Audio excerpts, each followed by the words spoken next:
We're going to start talking about the book in a minute, but I feel we should ask you about the current White House resident's tirade yesterday. He called the whole thing a witch hunt, a disgrace, an attack on our country in a true sense. What would you call this? I would call it a tirade that is absolutely taken in mistake, and especially in terms of what I write in my book. We cannot have a president who believes that he's above the law, and that is what he's doing. And also twists everything around. Yeah. Makes it a break-in instead of a raid by the FBI. Crazy. And you know, it's in the air now that he might want to fire Mueller. Two questions, really. Do you think that that will completely hijack our democracy? And do you think the Republicans in power will do anything about it? Because they're the only ones who really can at this point. Well, I really do think one of the things that I do write about is that I think Trump is the most undemocratic president we have had in American history. And part of what he is doing is trying to undermine democratic processes. And I do hope that Congress can stand up, because one of the things, the first article of the Constitution is about the powers of Congress. And I'm saying it's Article 1 time. They need to fulfill their responsibilities and make sure that they are an equal branch of government, and that we can't have a president who doesn't tell the truth and who also is taking in his own hands the law. And so I think it would be a disaster. President Trump said that there would be a big price to pay for Assad of the recent chemical attacks in Syria. What do you think that we should do going forward? Well, by the way, I have to say I agree with your father on this particular subject, many subjects. By the way, he and I are good friends because he's head of the International Republican Institute and I'm head of the National Democratic Institute, and we've done all kinds of trips together, and I have the highest regard for him. Thank you. Those are great organizations, by the way. It's to spread democracy in foreign countries. Incredible. And we really have done lots of things together. But on the Syria issue, I think he was absolutely right, because part of what's going on is that Trump can't make up his mind about what he wants to be doing about Syria. So last week, he says he wants to pull the troops out. And Chairman McCain said it emboldened Assad, which I think it did. He probably had plans to do this kind of thing anyway. But we can't have a policy which is kind of one-offs. There has to be a strategy, and there is no strategy. And I really do think that this is one of the problems with Trump. He doesn't have any strategies. He just has tweets. But what strategy would you suggest? Because we're talking about genocide. I think the issue is Syria is about as complicated as anything that I've ever seen, and it is basically a proxy war for all the things that are happening in the Middle East. And there cannot be what does that mean? Well, it means, for instance, that the Iranians and the Saudis, and it's a Shia-Sunni thing. Most Americans didn't know very much about Islam, much less the difference between Shia and Sunni.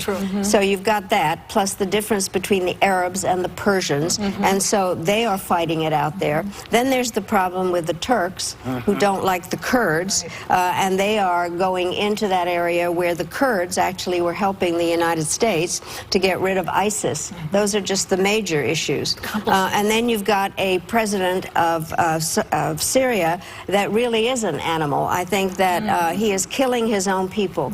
A president that kills his own people, it's a mass atrocity, it's a criminal act. And so one of the things, there has to be kind of a combination of tools used here. And I think, obviously, diplomacy is part of it. Using force is part of it. But there also has to be a way to have a political settlement. There has to be some way to bring the various people together, and it requires a sense of how that is done, and not just doing kind of hitting various bases, arguing with the Russians over things. But it is unbelievably complicated. Is Bolton going to be able to do anything about this? I mean, he's just put this guy on. I can't think of a more dangerous appointment, frankly. Partially, this is a person that has very hardline views, that is somebody, and maybe he'll change his mind now that his job is, frankly, to be somebody that organizes a decision-making process. And I've been part of a decision-making process. You are in this famous Situation Room, and a good national security advisor tries to get the views of the people around the table. What does the Secretary of State think, what the Secretary of Defense, all the people, and then you try to figure out what the answer is. You don't go in there telling everybody what they're going to do before they're going to do it. Yeah. That's true democracy, isn't it? It is.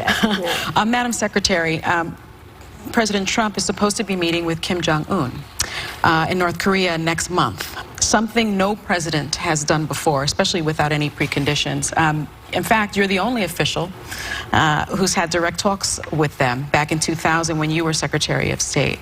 So my question is this a good idea for President Trump to meet with Kim Jong-un? Well, I do believe in diplomacy. I do, and I don't think there's anything wrong in having those kinds of meetings. The problem is that you have to be prepared for them.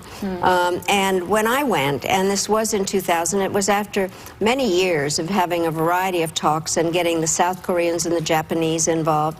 And what did happen, frankly, was that President Clinton had also asked former Secretary of Defense Bill Perry to do a complete review of our North Korea policy. So we had worked on it really, really hard.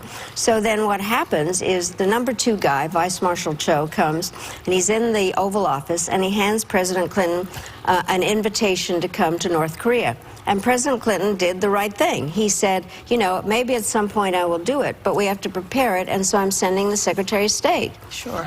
So I went, not easy, because we had no embassy. I had no idea what we were going to do.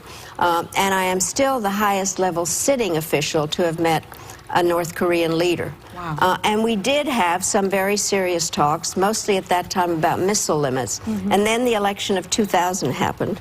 And even though I had briefed Colin Powell on what we were doing as the incoming Secretary of State, and he was prepared to continue the talks that we were doing, and then there was a headline in the Washington Post saying Powell to continue Clinton policies on North Korea. He was hauled into the Oval Office and told no way. Yeah. So that is part of the tragedy of that story. But the main reason that I think, you usually have a presidential meeting at the end of negotiations, kind of to seal it. Right. And a very well-prepared president at that. And so I'm not opposed to the talks, but I do think they need to be prepared. And then there's a real question of definition. Because what's happened is that Kim Jong-un is talking about denuclearization, which means one thing to them, which is kind of phased and all kinds of trade-offs, and another thing for us. And we have to have verification. So it's a complicated story. Well, hold on. You know what's not complicated? Madeleine Albright is going to stick around. Yeah. We'll be right back. Come back. Do you think that's fair? Well, it isn't what I said, actually. And I have been saying for a very long time that there's a special place in hell for women who don't help each other. And it comes out of my own experience for many years where I think we're very hard on each other, judgmental, not supportive.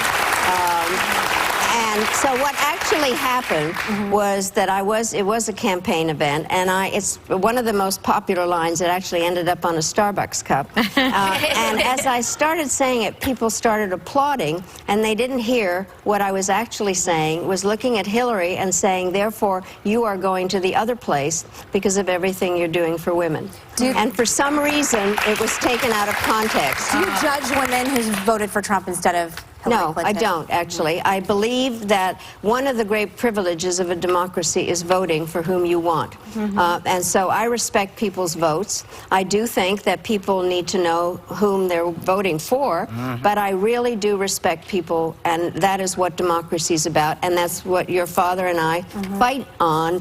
When we go, for instance, we wrote a letter to the president, the prime minister of Hungary, because of the kinds of things he's doing there. And so I respect the way people want to vote. Thank you for clarifying that, by the way. But we want to talk about your book. Yeah. So, Fascism, a Warning. You write, some may view this book and its title as alarmist. Good. That's your quote. Coming from you, that should scare a lot of people. Are you actually afraid that America could become a fascist nation? Well, I'm worried about some of the steps that take place. And the reason that I wrote the book, it's really historical in terms of what happened in other countries. And the part that I have to say freaked me out is that in looking at Mussolini and Hitler, and now what's happened in Hungary and Turkey and Poland and Philippines and Venezuela, these people were all elected or they were put in constitutionally. And only in the communist countries have there been revolutions to put the people in. So, and then Mussolini had this terrific statement, which was that if you consolidate power by plucking a chicken one feather at a time, people don't notice. And so it is that those steps, and it's the normalization, frankly, of the kinds of things that are going on now that made me want to do a warning. And the attack on the press. Well, and that's exactly one of them. And part of it is an attack on the free press, a lack of respect for democratic institutions, thinking that you are above the law, using rallies and propaganda to get people excited and even move to violence, not respecting the views of others. Those are the kinds of feathers, frankly. Well, you know.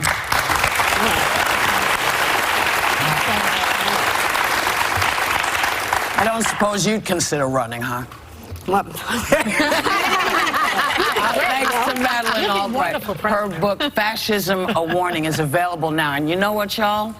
You're going home with a copy.